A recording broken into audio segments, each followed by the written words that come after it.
today's Scaling with People podcast. I'm Guinevere Curry, your host and founder and CEO to Guide to HR. Today, we're going to be talking about how to build your own personal brand through speaking. And I'm excited to have Blair Nichols on the call with us. And he's going to be talking about how to use speaking as a way to grow your brand. Blair, introduce yourself and welcome to the podcast. Hello, thank you so much for having me. Yes, I'm Blair Nichols, owner of BBN Creative Management, and I coach and manage a wide array of speakers who are also business owners, entrepreneurs, and all kind of in different areas and fields and at different levels of both their speaking and professional lives. So how did you get into this? You love speaking? Are you just a natural enthusiast, love to be on the stage and speaking to people? Or how did you come about coming into this space? Yeah, it was not an industry that I even knew existed before I ended up in it, because I don't think most of us grow up thinking about, the paid speaking world or what our parents might be doing when they go to these work conferences. And I don't even know how much they thought about it. But I set my sights on publishing, and my first job was at the HarperCollins Speakers Bureau. So it was this hybrid of working within the publishing industry and within a publishing house, but our function was to get speaking engagements for the authors as a way to extend the life of the book and the publicity, and obviously sell more books, but also as a service to the authors and some revenue, back to the company too. So that was the beginning. And from there, I was starting in New York, and I worked for some big agencies while I was there. And then I moved to LA 12 years ago to work with Keith Ferrazzi. And so I've been on different sides of this industry and worked in different, capacities of it, but kept coming back to it and kept kind of pursuing the thing that I really wanted to do, which was to have my own management firm and to work with the people that I really was excited to work with, and without anyone else telling me who I should spend my time working with or how I should spend my time. That's what's led me here. So as a founder, CEO, a startup business, or any of our other listeners out there, why should they think about this as a way to grow their brand and ultimately their business? Yeah, well, I mean, if you are a solopreneur, even if you're not any type of leader, time is your most precious resource. So how you spend it, what you're doing, and, what you're spending on other resources, including money to promote your business, should really be scrutinized about how effective they are and what kind of return that you're getting. Now, when you are looking at different options to get out in front of your ideal clients, depending on your business, a lot of them can be found in events, conferences, different organizations where they gather, or different types of platforms, and speaking directly to them is the most efficient and effective way to turn them into customers. So I'll break that down a little bit more. So if you're looking to reach your ideal customer, I think a lot of people think about digital ads, and you can really pour a lot of money into digital ads. And then probably how many customers come out of it and how much that costs to get each one of those customers. Now, if you're looking at conferences, and if you are already looking at how much does it cost to have a booth, and how much does it cost to, be a sponsor, or be an exhibitor, or do the different things that might allow you to get in front of these, again, potential clients or customers, you're going to invest a fair amount, maybe as much as digital ads, maybe less, maybe more, but you're going to then be able to quantify how many people ultimately come out of that event, how many people turn into customers, and what that looks like. Now, imagine if you were a speaker at that event. So rather than waiting for people to come by the booth or just trying to shake as many hands as possible, you are actually now an expert talking about something of value to this audience. And you happen to be, of course, CEO, whatever, of company that has a booth or that is available to talk to, and you have their undivided attention. Hopefully for 30, 45 minutes of time, if you can do like a full keynote, but any amount of time where you can tell a story and connect with them, share something valuable, and then leave them with something a little bit more, opens up a much faster path to turning them into clients, because they now are faster along that know, like, and trust curve. They're far more likely to want to pursue you, especially if you've got a high touch business, or if you're coaching or consulting, or you're in the professional services realm, or whatever it may be. This is a way where you now have elevated yourself. And we can get into the strategies of all that, or, that just to get your interest going. That's just such a way to set yourself apart and to make something like a conference so much more powerful for you and make it work for you than just to try to scattershot and get as many hopefully leads as you can from some other efforts that are the more traditional passive marketing that everyone else is doing. I love that. And so my first question, my brain's going with a lot of questions here for you, but I try to keep this simple for everyone listening. Like, what does that first step look like? Because I know people who are speakers, I know people who are trying to break into it. And some of these conferences are very challenging to get accepted in. And it's almost like you have to prove that you're the phenomenal speaker that they want in order for them to even consider you.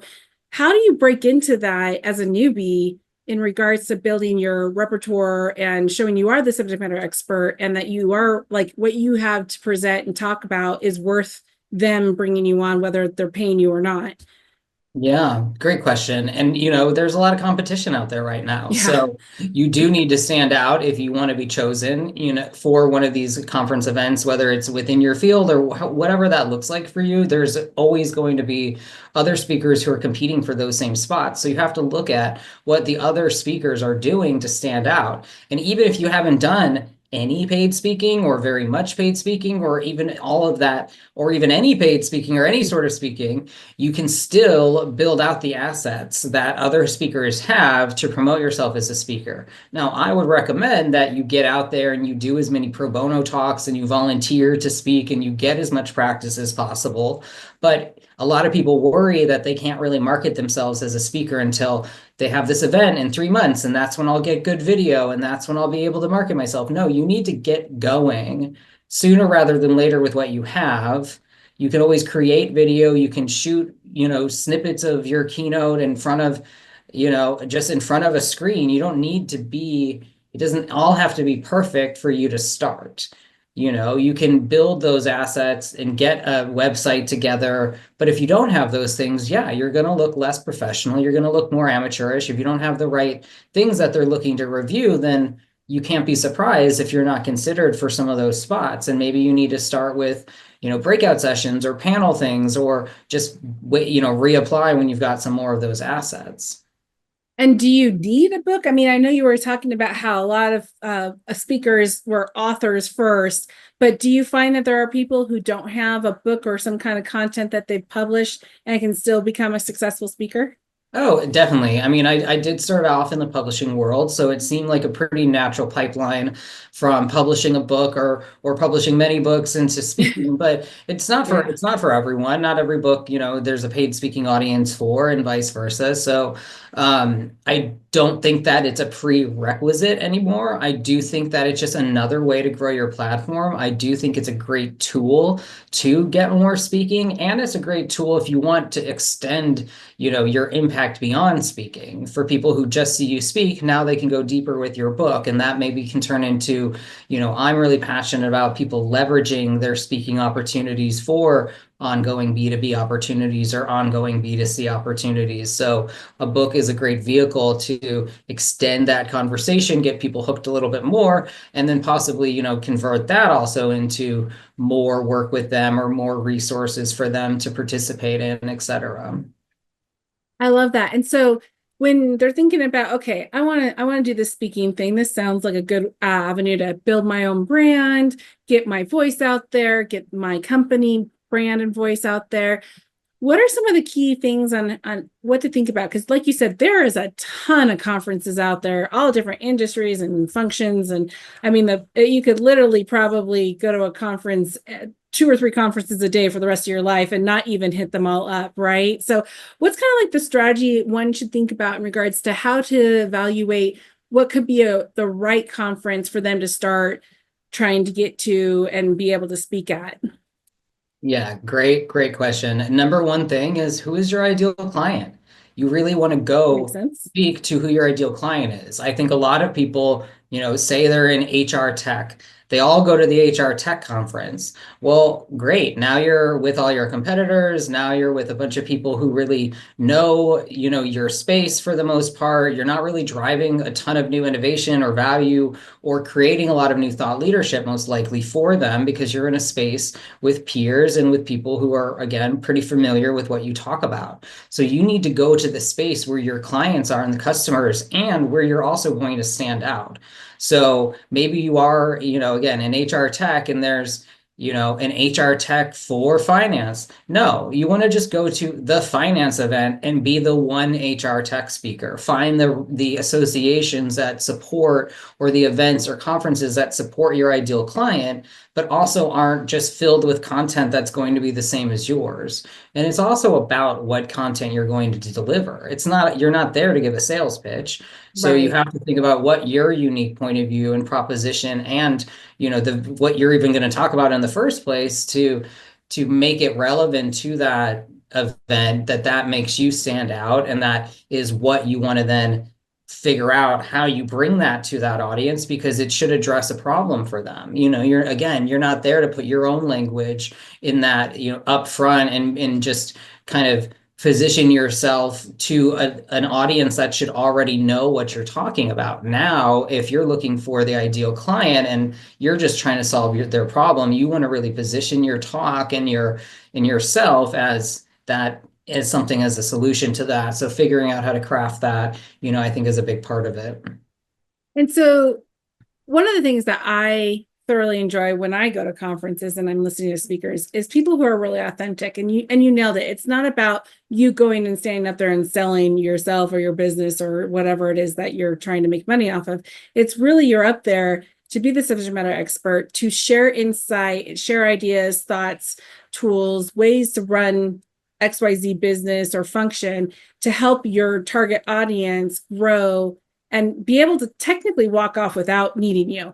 The reality is, we all know you can hand the cookbook to everybody, but most of them are going to still go into the restaurant and have the chef cook the meal, right? Like, yeah, probably if we all could, unlimited funds, be able to do that. So, what other things should we be thinking about as potential speakers that would draw an audience in, that we can show up authentically and be able to really boost our brand and our voice?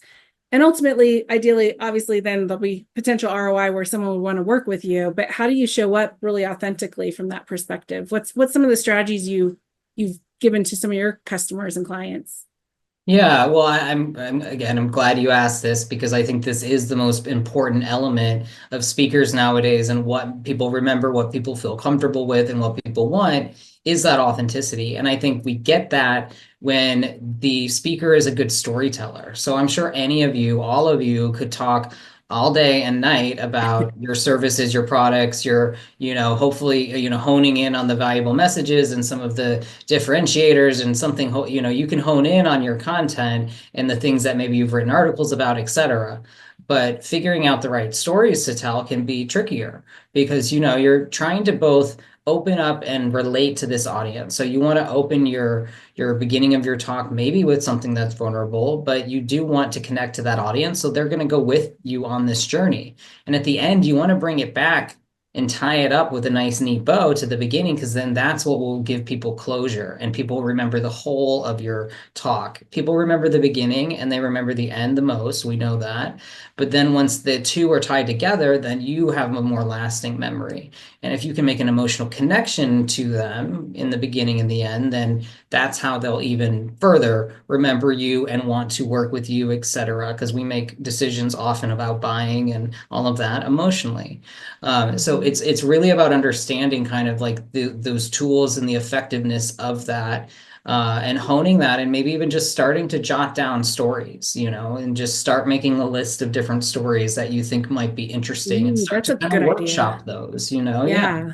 Yeah. Those are things that you have to practice. They don't just, no one just becomes like a great storyteller overnight. Like you like comics that work out their material, you're going to work out better ways to tell the story and whatnot, but figure out the emotions first, and then work back from there when you're putting your talks together.